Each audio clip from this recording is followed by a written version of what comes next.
As gamers, we're quite spoiled because we have so many exciting games that we could be playing, both new releases and older games we haven't even touched yet, that as soon as a game doesn't really grab our attention, your mind naturally starts drifting towards something else. Those opening moments of a game are vital.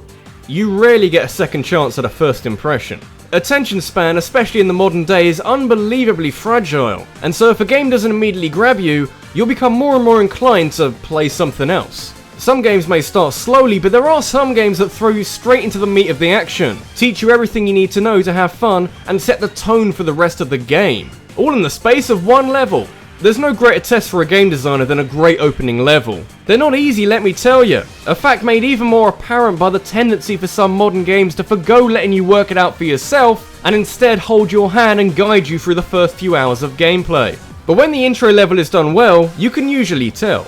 Partly because it will leave you with a sense of immense satisfaction, but also because you'll still be playing the game and wanting to see more.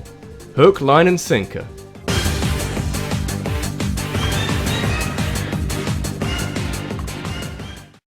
Oh, Call of Duty. Back in the early 2000s, you were so unassuming, so relatively self-effacing, that it was very easy to like you.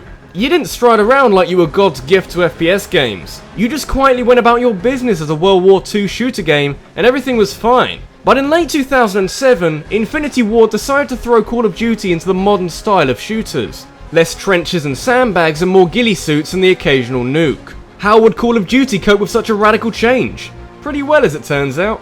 Call of Duty Modern Warfare was made back in the day when the developers gave two shits about what they wanted to put in their game. It perhaps marks a creative peak where afterwards, or maybe excluding the Modern Warfare 2 game because that was quite good as well, it began a steady decline. Though at the time, the transition from World War II combat to the modern day was quite seamless. And so the unenviable task of showing how well the transition was made from 1940s warfare to 2011 combat was given to the mission Crew Expendable. If you're being technical, Modern Warfare has a tutorial level, but it fits nicely with the general theme of the game. If you were a new recruit, you'd need to learn this kind of shit. By the time you've got a seat in the helicopter with the rain lashing down and Captain Price smoking a cigar because he can, the ante has most certainly been upped. What starts as quite a simple stealth mission quickly becomes more complicated when first, more people turn up than you'd expect from a sneaking mission, second, you find a nuke on board, linking the Russians with the Middle East, and third, the ship is fired upon, and you have to rush outside before it sinks and leap for the helicopter. This was the mission that announced to the world that Call of Duty was ready to throw down the gauntlet at the start of the HD era, and not drift into generic shooter game territory. For a few games at least.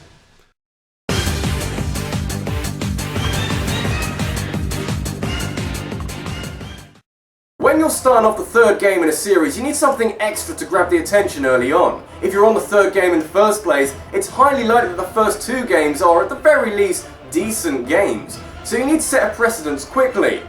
Especially if the first two games did that as well. So just how do you go about topping fighting the Hydra in God of War 1, and that whole boss fight level thing with the Colossus of Rhodes in God of War 2?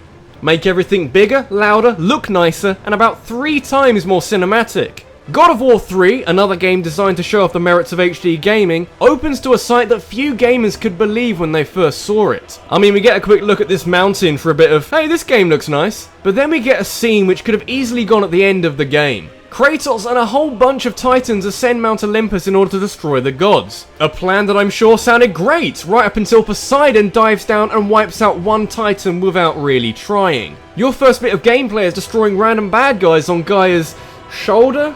Arm? It's pretty big, I don't know. But no, we need more actual gameplay for this to really work, and that arrives in the form of this crab horse thing. Not too spectacular yet, but we're building to it, don't worry. You climb up Gaia and infiltrate Mount Olympus, pretty much to show you some of the slower, slightly less awesome aspects of the game. But don't worry, because now you're fighting the horse crab again. You take a brief detour passing by Gaia's heart before Poseidon finally comes out to play. Really is hard to impart any sort of analysis to all of this because everything happens so quickly. But let's just say this is a lot more fun than a step-by-step tutorial. You could have a load of exercises you need to do before you can start the game, or you could brutally murder the god of the sea, causing sea levels to rise rapidly in a nearby settlement to be swamped by a massive tidal wave. Decisions.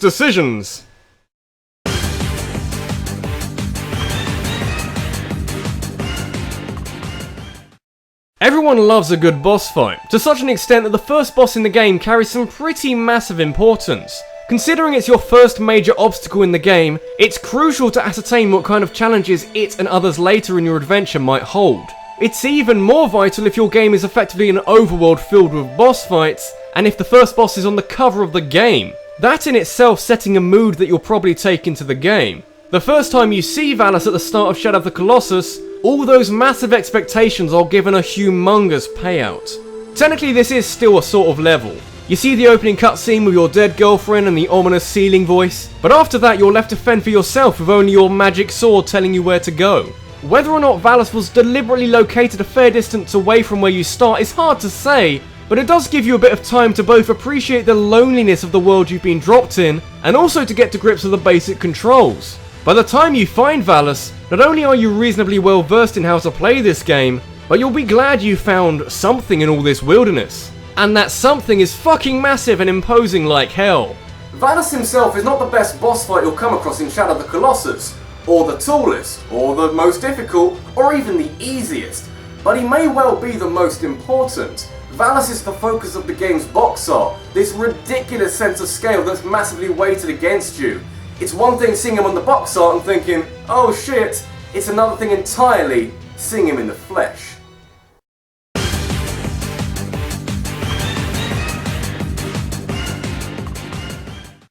We like to mention, and hey I've already done it in this video, that modern games are incapable of conveying how to play their game without lengthy tutorials and constant reminders of what button does what.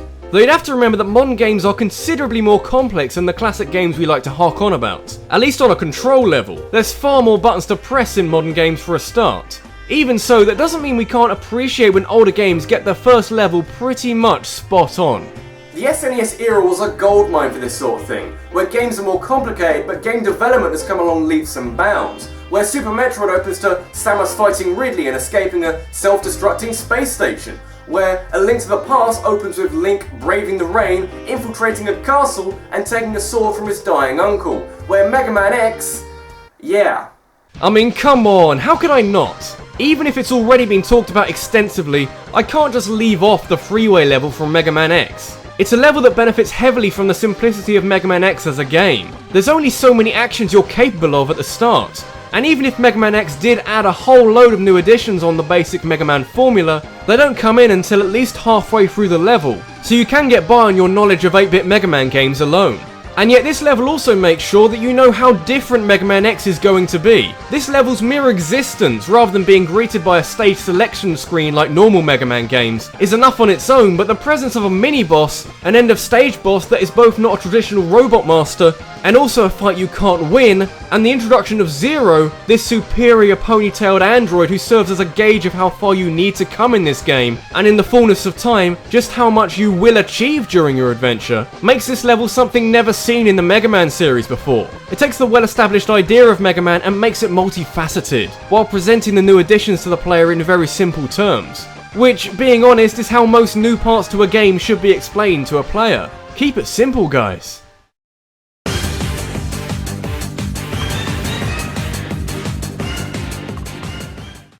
A good opening level should lay down a marker. It should announce to the world what this game is about, while also providing the player with some basic knowledge that will probably be useful in the game. But it doesn't have to show everything. In a way, an air of mystery can be even more inviting. If you think of the various reasons why you'd keep playing a game, the potential for answers to the questions raised in the opening part of the game is maybe even more effective than some spectacular set piece. It's where we start taking inspiration from a well-written novel. If you feed your audience facts at a steady rate, you keep them interested and wanting to keep reading, or playing. I imagine this happened to a lot of gamers when they survived a plane crash, swam to a mysterious nearby lighthouse, and were transported to a world of watery chaos.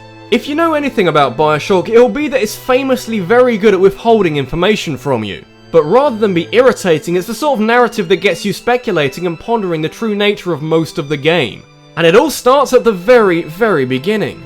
As soon as you see Rapture, as soon as Andrew Ryan gives his little speech about libertarianism and sweat, you can just feel that Rapture isn't going to be your run-of-the-mill underwater city full of artistic nutcases. And yet there's more to Welcome to Rapture than just a cinematic view of the city you'll be exploring for the whole of the game. I mean, it helps that Bioshock's got that whole portal thing, where you're almost always in control with few cutscenes to break up the immersion, but it adds further emphasis when you see someone getting brutally murdered by some horrendous thing. You can look at Rapture as a whimsically inventive city, but in the back of your mind you're probably going to need that wrench, sadly not a crowbar, but in a crisis, to fight off the demons that lurk in the darkness.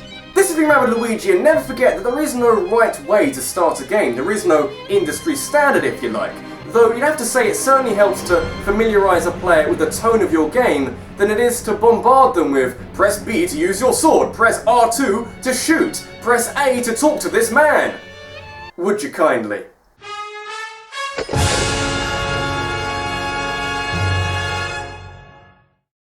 Want to have a say on what I talk about next week? Leave a top 5 suggestion in the comment section below and go follow me on Twitter, where later in the week I'll be compiling the best submissions and setting up a vote over there. Thanks for watching, guys, and I'll see you in the next one.